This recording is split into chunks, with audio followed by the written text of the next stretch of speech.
धन, दौलत, अमीरी या फिर अध्यात्म। अभी कुछ दिन पहले मैंने एक कमेंट पढ़ा। कमेंट में लिखा था कि सर मैं अमीर बनना चाहता हूँ, बहुत सारा पैसा कमाना चाहता हूँ, सक्सेस होना चाहता हूँ। अमीर बनने की ये भूख मुझे सोने नहीं देती। मैं केवल दिन रात यही सोचता रहता हूँ कि मैं बहुत सारा पैसा कैसे कमाऊं। डियर क्वेश्चन वर्ल्ड, क्या आप मेरी इस समस्या का समाधान करेंगे? फ्रेंड्स, मैं आपको अमीर तो नहीं बना सकता। हाँ, एक बात तो जरूर कहूंगा, आप जिस रेस में दौड़ रहे हो, दुनिया में ज्यादातर लोग उसी रेस में दौड़ते हैं और दौड़ते ही रहते हैं। सक्सेस और अमीर बनने की ये एक ऐसी दौड़ है जो कभी खत्म नहीं होती, जिसकी कोई फिनिश लाइन नहीं है। और इस दौड़ में आप बहुत कुछ पीछे छोड़कर चले जाते हो। आप जीना ही छोड़ देते हो। आप खुद अपने आप से ही दूरियां बना लेते हो और एक तरफ आप आध्यात्मिक बनने का ढोंग करते हो। हाँ, मैं मानता हूँ पैसा जरूरी है, लेकिन सब कुछ पैसा नहीं हो सकता। जब आप ज्यादा पैसा कमाते हो तो उसके बाद बहुत कुछ खो देते हो जो पैसे से हासिल नहीं हो सकता। अरे भाई, कभी थोड़ा गहरे उतर कर देखो। आपने पूरा यह जीवन केवल पैसा कमाने में व्यर्थ कर दिया। और पैसा कमाते समय आप जिस चीज के लिए पैसा कमा रहे थे, आपने सोचा आप क्यों कमा रहे थे? हाँ, सुख भोगने के लिए, आराम भोगने के लिए। अरे जिन्होंने कमा लिया है उनसे जाकर पूछो कि क्या पैसा कमाने की दौड़ में वो सुख भोग पाए, आराम भोग पाए। पैसा कमाने की इस अंधी दौड़ में इतने व्यस्त हो जाते हैं कि वो जीना ही भूल जाते हैं। अगर आप पद, प्रतिष्ठा और पैसा कमाने में लगे रहेंगे तो आप अपनी आत्मा से ही दूर हो जाएंगे। अरे भाई, इतना क्यों सोचते हो? दुनिया के अमीर से अमीर लोग जिन्होंने अरबों खरबों रुपया कमाया है, एक दिन वो भी मरेंगे। उन्हें भी ये घर, ये पृथ्वी छोड़कर जाना होगा और उनका यह जीवन भी व्यर्थ रहता है। लेकिन मैं आपसे नहीं कहूंगा कि आप पैसे की भूख छोड़ दो, पैसा बिल्कुल ही मत कमाओ। नहीं, जैसा कि मैंने कहा, पैसा जरूरी है बट सब कुछ नहीं है। और आप मेरे कहने से ये सब कुछ छोड़ भी नहीं सकते। आपके मन की इच्छाएं, कुछ बनने की लालसा, कुछ कमाने की इच्छा, ये सब आपके अंदर ऐसी की ऐसी बनी रहेगी। मेरे कहने से आप इसे नहीं बदलेंगे। हाँ, हो सकता है भाषण या मेरा लेक्चर सुनने में आपको अच्छा जरूर लगे कि हाँ, क्वेश्चन वर्ल्ड बिल्कुल सही कह रहा है। दुनिया के अमीर से अमीर लोगों को आखिर में पता चलता है कि उनके द्वारा कमाया हुआ धन सब व्यर्थ है। इतना सब कुछ बाहर से भरने के बाद वो अंदर से उतने ही खाली हो जाते हैं।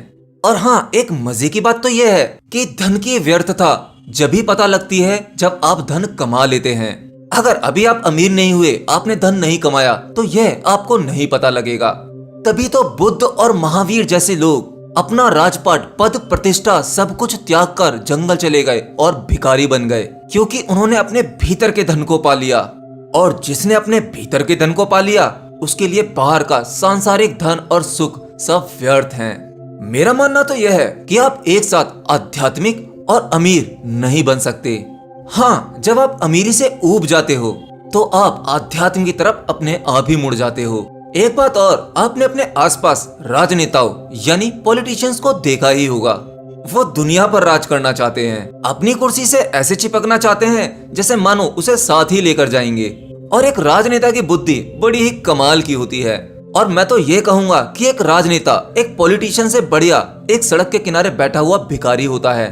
पॉलिटिशियन आम जनता के सामने कितने नाटक करता है। नाटक विनम्र बनने का, नाटक लोगों की चिंता करने का। असल में वो लोगों की चिंता नहीं करता है, वो आप लोगों के बारे में नहीं सोचता। वो इनडायरेक्टली आप लोगों के कंधे पर पैर रखकर अपने बारे में ही सोचता है। और एक राजनेता कभी भी आध्यात्मिक हो ही नहीं सकता, क्योंकि बाहरी नजर से आपको लगता है, और हम सबको लगना भी चाहिए, कि एक राजनेता पूरी दुनिया को अपना गुलाम बनाना चाहता है, अपनी पावर दिखाना चाहता है। और इस पावर का नशा ही कुछ अलग है मेरे दोस्त। और वो इस नशे में इतना मदहोश हो जाता है कि भूल जाता है कि वो लोगों को गुलाम बनाते बनाते खुद लोगों का गुलाम हो गया है। जी हाँ, एक राजनेता, एक पॉलिटिशियन असल में वो सबका गुलाम होता है। और आध्यात्म का मतलब होता है खुद का मालिक होना।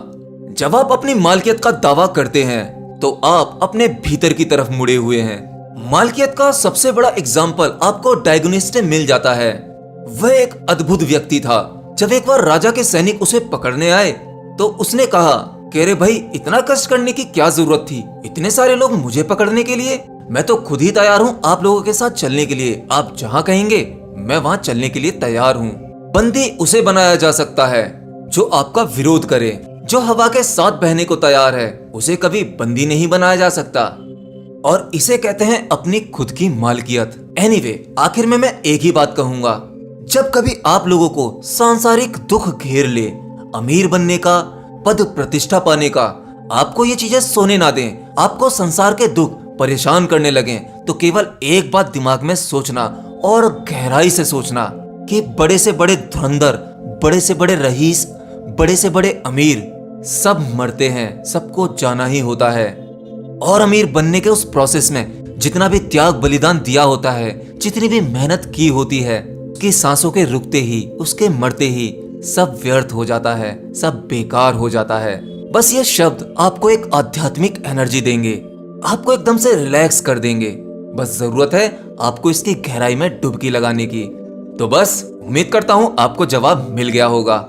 चलिए मिलता हूं नेक्स्ट वीडियो में। Till then bye bye.